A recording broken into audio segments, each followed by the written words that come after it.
Welcome to SuperTalk Outdoors, where we come to you every single Monday at lunchtime to celebrate the world-class outdoors of the state of Mississippi because, as I say, we are the capital of the outdoors in America.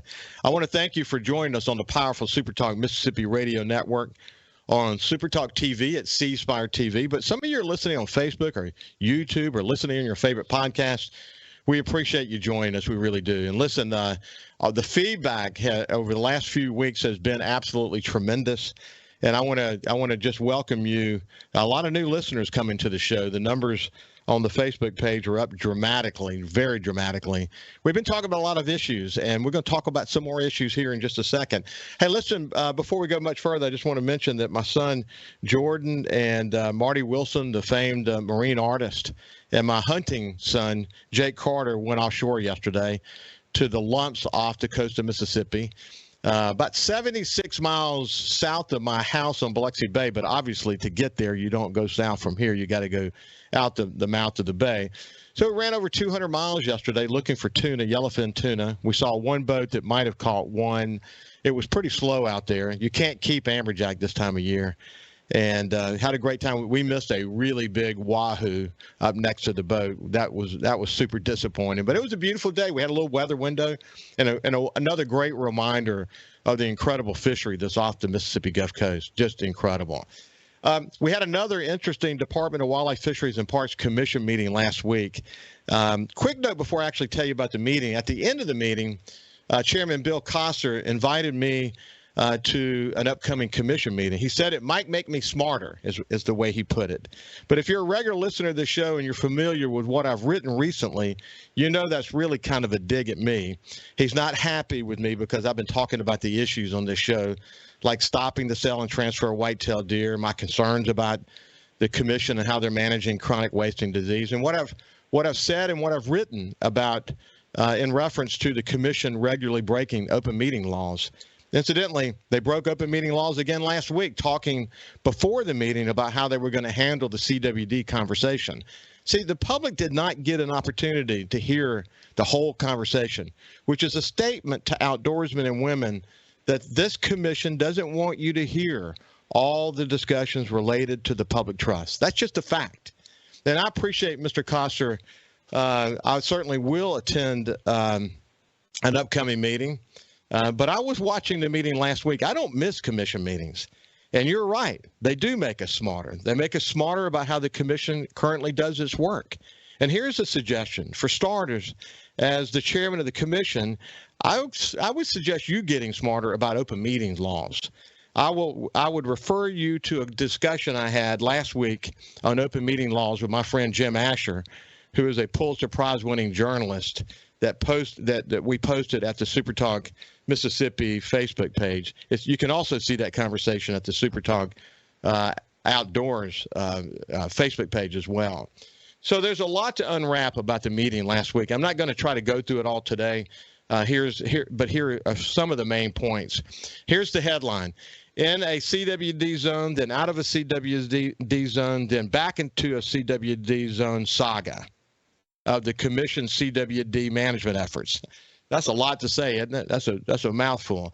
They took action putting Claiborne County back in the CWD zone after a positive CWD test was confirmed there. Leonard Bentz predictably voted against the motion. He's the one who previously proposed a motion that passed the commission that took Claiborne County east of the center of the channel of the Mississippi River out of the CWD zone when the state CWD management plan said it should remain in the CWD zone. You can't make this stuff up, and I know that's a mouthful. Then there was a discussion about banning supplemental feeding after Bentz asked the department administrator, Russ Walsh, what is the temperature in the department about a statewide ban? Some close to this say Bentz was actually doing a bit of baiting of his own when he asked that question. And what Commissioner Scott Coopwood would refer to as a pause, Coopwood also added that we should be aggressive about this and have the staff get back to the commission with the latest pros and cons. And then Billy Munger, as he usually does, added that we know a lot already. So, I want you to watch that meeting. Go take a look. You can get it at the at the SuperTalk Outdoors Facebook page, or you can go to the Department of Wildlife, Fisheries, and Parks Commission page as well, if it's been posted. Last I checked, it hadn't been posted yet. It's but stopping supplemental feeding is already a significant tool in Mississippi's CWD management arsenal in CWD zones, and in states like Illinois, where they've done a pretty good job of containing CWD, it's a major part of their statewide efforts. But this is a discussion that will illuminate the growing corn culture around deer hunting in Mississippi, and it's an important conversation we need to have, and it's long overdue. There's going to be a lot more to say about this as we go forward. And incidentally, I sent Vince a note asking if his question about supplemental feeding was a change of position. Suffice it to say, he didn't answer my question. He took the opportunity to attack me personally. He referred to my focus on this show as shenanigans. Incidentally, shenanigans means mischief, prankiness, deceit, trickery. Nope, that's not what this show is about. A significant part of this show is about shining light on the public process of our Wildlife Commission. Mr. Bentz apparently hates light. We all watch now as the commission wrestles with this. Chairman Koster said during the meeting that he's not ready to vote on the issue of supplemental feeding, but a short time later telegraphed he's against the ban. So much for keeping an open mind and waiting on the staff of the department to do its work. So, Mr. Koster, you couldn't be more right. Listening carefully to these meetings makes us all, as outdoorsmen and women, much smarter. So much more to come next week. By the way, dog hunters, take note. There was an important conversation about the reduction of dog days at Sunflower WMA and how that came about. Tune in next week. Let me take a minute first and before we finish this segment and just thank my sources, both inside the department and outside citizens who are really close to this. I have an untold number of people providing me information from all around this current commission. Your trust in me is really appreciated. It really is. And believe me, I'm not going to let you down. Now let's shift gears. You know, if you look back in recent shows, one of the ones I really enjoyed was a conversation with my new friend, Bo Prestage. We talked about efforts that he's involved in to give back to the community. We talked about his hunting lodge, Wildlife Incorporated, and what they've been involved in. And I've invited him back because he's got an event that's about to come up, and we'll talk about that here in just a second. But before we do that, we'll just catch up and see what's happening with him in his world. Bo, how you doing? Welcome back to the show. Doing good. Thank you for having me back. It's good to see you, my friend. So how's the weather been? You know, it's been real erratic. One day it's 75 degrees, 70 degrees, and now they're talking about this weekend it's going to be back down in the 40s. So it's just up and down, up and down. Yeah, Bo's coming to us from the Mississippi Delta, my home away from home. I love it up there. We have often said, Bo, that the season was strange because of the drought. It was both the duck season and the deer season. Deer season was different for us because a lot of the bottoms that usually have a lot of water in them, they didn't have water. So deer had more area to roam. You had acorns that used to get spoiled quicker, didn't get spoiled as quick because of the lack of rain. It was just a strange season. I had an opportunity to kill my biggest deer in my life this year, but overall it was kind of a slow season. Our duck season was pretty good, against the standard of what other people experienced. But you ended the season on a very positive note, didn't you, my friend? You know, we did. We were very blessed. I really was concerned because we pump all of our water, or 90% of it, other than a few breaks. And we had a lot pumped up, and we just weren't getting any ducks early. And after Christmas, it kind of started getting a little bit colder. You know, everybody knows if you've been in the waterfowl world all your life, and we've been there, you got to have those ducks. They got to migrate. I mean, they got to have the snow, the ice, the cover the food up. Everything's got to push them this way. And when that weather got bad right after Christmas into January, when it started to freeze up, we started to get ducks. And I thought, okay, well, it's going to work. Well, it started freezing up real hard. So we had to go cut 5 wells on.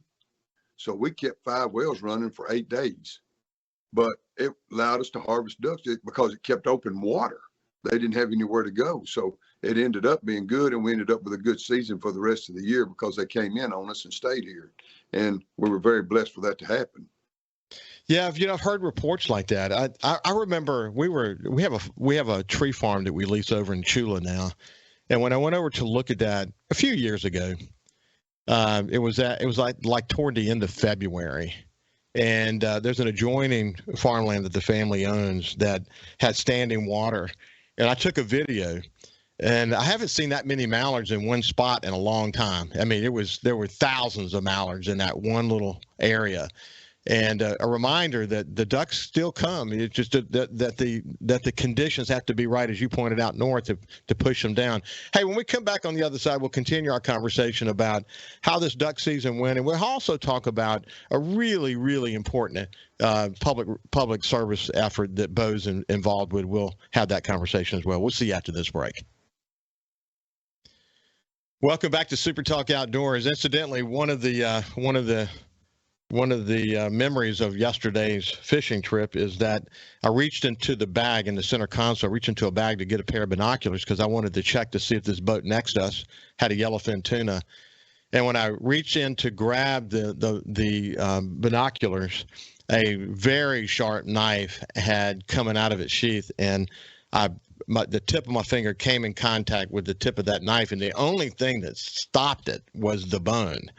And I knew the moment it happened that I was in trouble. I didn't let on to the rest of the folks on the boat. I'm a former paramedic, so I took first of all, I did the best I could to stop the bleeding. I put a butterfly on it to kind of bond it together, and taped it up pretty good and covered it up, and then put a latex glove on and told everybody I'll tend to it when I get home, not letting them know how bad it was. So when we got back, I immediately we loaded the rods. I brought the rods up to the house and got in the truck and went and got it looked at, and 4 or 5 stitches later, it's back together and we'll move on. But a good reminder. I always talk about safety. That was just an accident, but I have a really good first aid kit on the boat. I have, that when you break that out and you have a full array of things you'll need in a situation like that, it's a really good thing. So just as a reminder, when you're 80 miles offshore and 3 hours from home, you want to be really careful. That's something you have to be focused on. So we're visiting with my friend Bo Prestage. Bo used to be actually in the commercial duck hunting business. Had people coming from all over the country, if not all over the world, hunted on his place. And over time, it kind of transitioned into sort of a private club, and he's got members that are part of his club. Along the way, he also created Beulah Land Sporting Clay, and we're going to come back to that in just a second. But you've seen a lot of changes over the years, haven't you, Bo, as it relates to duck hunting? It's unbelievable. It's unbelievable, and a lot of it contributes to the whole ecosystem of what's gone on. You take 40 years ago, this land that was nothing but open fields. A lot of the lowland was beans, soybeans, rice, crop. When it got harvested, it was late, so a lot of crop was left into the field because it was rough harvesting it. And we just had a lot more food, a lot more what I would call habitat for the ducks. And as time progressed, a lot of this lower land, bless their heart, farmers went out of business. They lost their land. Other guys with different visions came in, bought a lot of it, fish ponds and stuff. Good for them. They created their own business, and because they knew they couldn't make crops on the land because it would flood out every year. And so it all changed. And we actually saw where we were nothing but mallards and pintails and gadwalls in the breaks to migrating into a lot of divers because of the deep water. And so I've just seen the whole thing change completely in the last 40 years. Yeah, and we've seen, up in Canada, where the majority of our ducks come from, you've seen 50% reduction in new ducks coming down, and then you add to that weather and lots of other changes. You got parts of the country north of us that are able to do corn and soybeans in areas where they normally did not do that. That sits on the ground for an awful long time. And then when you don't get good snow coverage, you mentioned a few minutes ago. It all comes together to make it more complicated for us.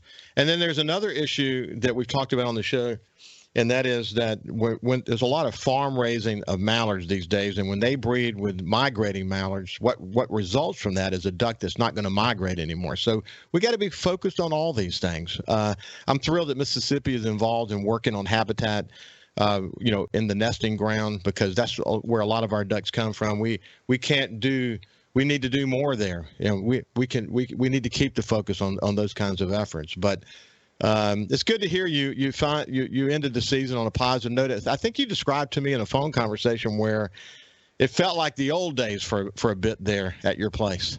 Well, it did, and it kind of shocked me because, and I think what it contributed to was we had the open water, and and we had food. That's one thing that was a big thing. We always supply the food. So we plant and we do a lot of moist soil and we do a lot of things like that. And, before you were talking about the ducks in February, and honestly, up to within about 4 or 5 days ago, we still had a lot of ducks.